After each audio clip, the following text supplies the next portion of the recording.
When you're interviewing someone, your goal is not to just figure out if they're a nice person or if they have the right job title on their resume. You're trying to figure out three particular things: who they are as a person, what they're capable of, and how they're going to fit into your team. But most people never get real insight into those three things because they're asking boring or surface level questions. They're doing most of the talking in the interview instead of listening. Or there's just decision fatigue around interviewing and hiring, so you're crossing your fingers, hoping that this person is going to work out. So in today's episode, we're going to dive into what actually makes an interview work to get the insights you need to make a good hiring decision, how to ask better questions, and what common mistakes small team managers and other hiring managers make that you can start to avoid moving forward. Before I dive into all the interview and question strategies, I do want to have a disclaimer here that all the strategies I will share are assuming that you are coming into your hiring process with clarity around the job description that you're hiring for. I've worked with a lot of clients, and I have myself made this mistake where I just needed someone around to help. I didn't exactly know what I needed help with. I just knew I needed someone to do this general thing, a concept of a job description, and those hires failed almost 99% of the time. So if you do not have clarity, at least around expectations, I get that, if we haven't built out SOPs, we don't have super specific task lists, it's ideal to have that in place before you start interviewing and hiring, especially because most candidates are going to want to know, like, what exactly am I doing day to day? Like, what's the job I'm interviewing for? But at the very least, you've got to have clarity around objectives and expectations for this job. If you don't have that, then this episode's not for you. We need to work on that first before diving into interviewing strategies. All right. That's a big disclaimer here. If you want your interviews to work, if you want to end an interview and have a lot of clarity on like the candidate and if hiring them is the right decision, if they are the best fit for a role, then you need to be walking into the interview with a few things. Real clarity on what that job description and expectations are, right? That's our disclaimer. Got to have some prepared, unique, and thoughtful questions to ask. And you have to have the ability to build rapport with the candidate so that you can get some real, raw, vulnerable answers that give you the insights you need for a hiring decision. And really what that means is that in your interview, you're vetting for the 3 C's: character, competence, and culture fit. So character being who they are, competence being their ability to actually execute on the job. We can also dive into like how much are you going to vet for technical skills versus soft skills and just the capability to figure something out versus current competence, right? That's a whole other episode that we can dive into, but we do want to evaluate for character, competence, and then their culture fit. So how well they're going to fit into your team, and also be able to embrace the core values that you have for your company. Where this often goes wrong is asking really surface level questions that don't give you insight. I worked with a team. I've kind of picked on them a little bit on this before, so I don't feel bad calling them out here. But one of their big questions that they would ask, and it was kind of to get insight into character and culture fit, was like what they do outside of work. What do they like to do outside of work? And the reason why I didn't love this question for them was because it wasn't like a rapport building question. They were using this as an evaluation question to judge character and culture fit. Like they didn't want to hire someone for a certain role if they went to a lot of concerts and things. That doesn't really give you insight into their ability to do the job, their ability to fit into your team, and their own like moral compass. So we want to be thoughtful about the questions that we're asking and making sure that they have a purpose to it and that they're not surface level. Another way that interviews go wrong is if you're spending way too much time talking. Yes, from an HR perspective, a lot of HR experts, a lot of talent management people are going to tell you and really emphasize the idea that an interview is one of your culture touch points. It's one of the ways to show off the company. The candidate you're interviewing is also interviewing you to see if they want to work for you. Awesome. I totally get that. We've got to strike a balance here. A lot of times, managers who are nervous about interviewing will end up talking way too much in the interview, trying to like oversell the position or they're just a little bit unaware that they're talking too much and you're not spending enough time listening. This is your opportunity to get to know this candidate. And you cannot get to know someone without listening to them. It's just like dating, it's just like sales. I can't sell to a client if I don't listen to who they are, what they need, how I'm going to fit into what they need, all of that stuff. Same thing in interviewing. You cannot figure out a candidate and figure out if they are a good fit for a role if you're not listening to them. So we got to pull back on how much you're talking during interviews.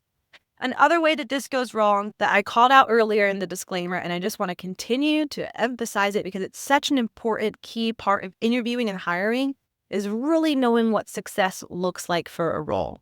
Again, I get if you don't have super specific tasks for this role, we're going to want to figure that out for better onboarding and retention with your employees. But for the sake of just focusing on interviews, got to know what success looks like. Got to know what expectations look like, because that will also influence the questions that you want to put together to evaluate if someone can do the job. If we don't know what we want them to achieve, we can't evaluate if they're capable of achieving that. Let's really dive into what those better questions for better insights looks like. The first thing is going to be building that rapport. The reason why we want to build rapport is because we want to break down their walls. We want this person to feel comfortable so that they give us raw and vulnerable answers to our questions. The other reason why I really stress rapport and unique questions is because while I do want a candidate that is prepared, I want a candidate that is putting their best foot forward, I don't want to hear their over-rehearsed answers. And there's so many blogs out there and so many articles about common interview questions, what to say for those questions. I don't want to hear those answers. I want to hear that they are prepared in the sense that they know their best highlights from their career, their best stats. They've researched the company. They really understand the job description that they applied for.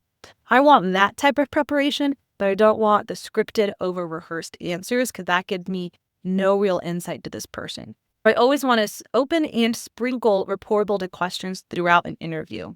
Instead of opening with, could you tell me more about yourself and your background? Like the vaguest, worst interview question that everyone opens with, right? Instead of saying that, I would instead ask, what's one experience that has really shaped your career the most and influenced where you are today?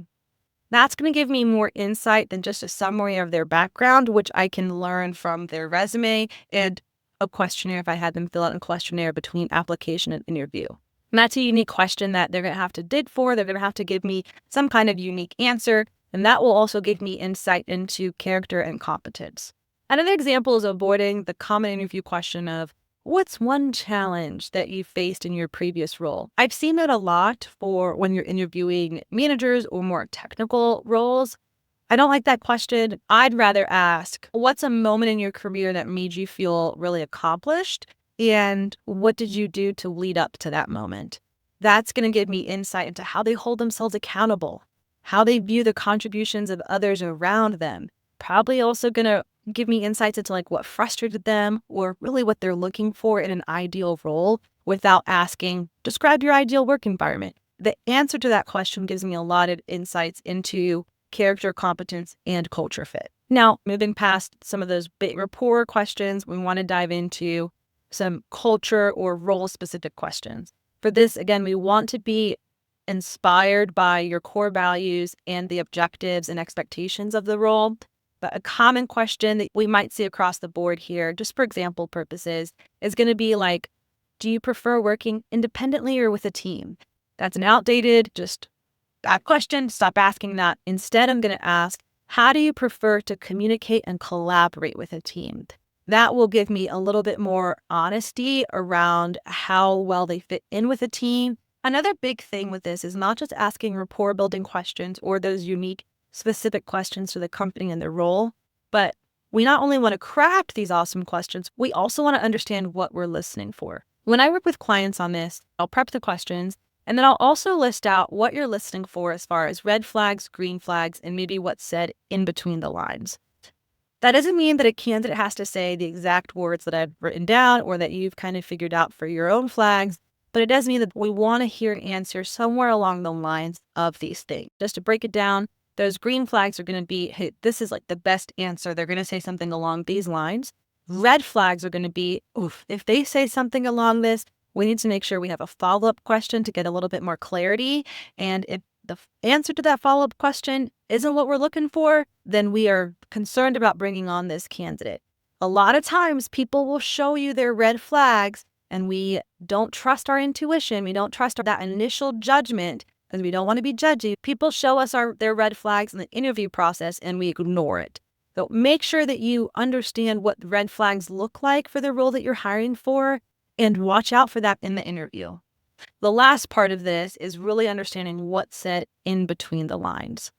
For instance, one of the questions I ask a lot of the assistants that we interview and vet for our virtual administrative, executive, and operations assistant roles is something along the lines of like, what previous managers or coworkers have you found the most difficult to work with?